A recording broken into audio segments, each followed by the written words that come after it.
My name's Anthony Allen, welcome here to my YouTube channel. This is lesson 9 of a 10-part lesson series that I'm running for Final Cut Pro 10 beginners, aka FCPX beginners. And it's coming up right after this intro. Don't go anywhere, it's going to be a good lesson and it's coming up. It's the one and only Anthony Allen.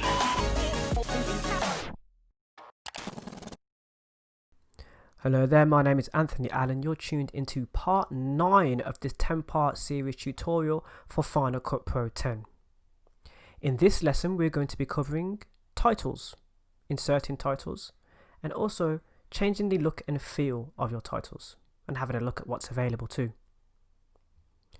If you've missed any of the previous lessons, I do advise that you do watch them, as that's how you can get the most value from this 10-part series. So without further ado, let's get into our project. So we're trying to portray a calming, relaxing feel and emotion and story narrative with what we have here in the timeline. But where do we find our titles? If we move past the browser up into the far left hand corner, you can see the generators and browsers icon just here. I want you to select that. At this point, you have all of your installed, well, bear with me a second, there's still something in the search icon there, in the search bar. You have all of the titles that you currently have installed, including any titles that you have that were installed as plugins. You can have a look through these and you can see that Final Cut now has, by default, 360 titles installed.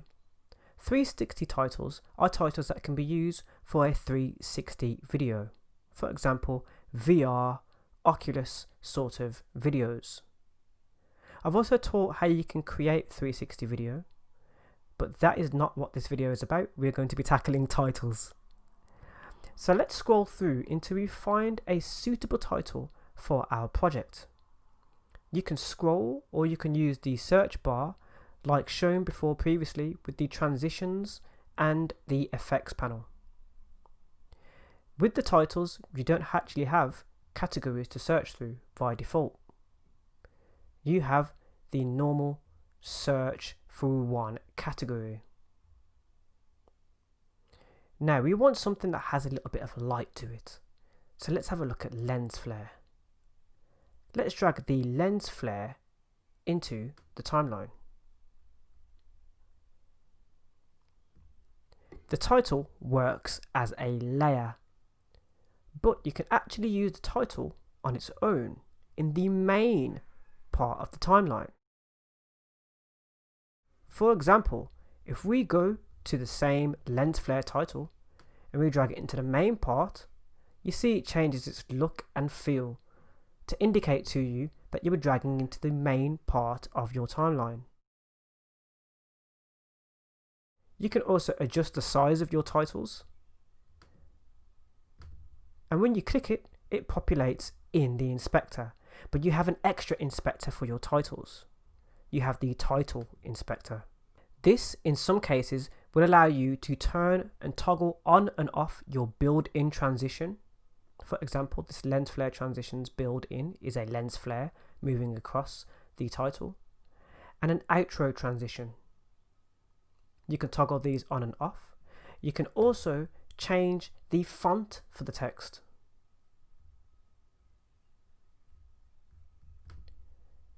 Not only that, you can use the on-screen controls to move the title around. You can see it moving around. And you can see these yellow lines, which is telling you about constraints of the project itself. It's telling you when it's centered horizontally and centered vertically.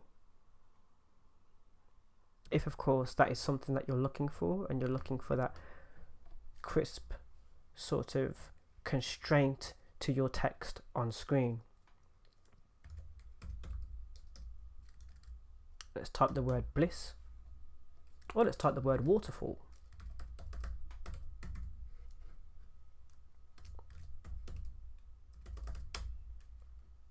You can also change the color of the font, as well as add rotation and animation through keyframes, the scale, and also add 3D effects outlines, glows, drop shadows and more.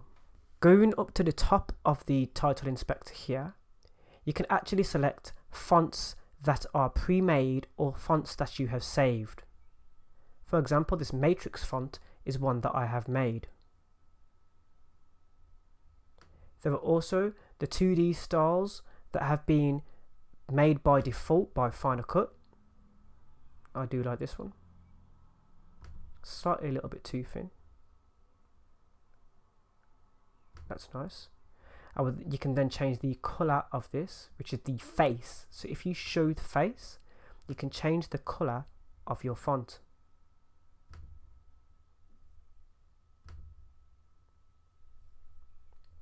A nice black would do with a glow maybe around it. And the glow colour, we could change that too. Make sure that when you're selecting your colour that there is a white box outlined with the colour that you're trying to change. Otherwise it won't show and make a change. You can of course toggle this and change the opacity, which is how much you can see the effect. Of course you've made a change, so this would need to be rendered. Notice how we were rendering again manually. We're waiting for the progress now for the render to complete. And there are many different titles you can select from.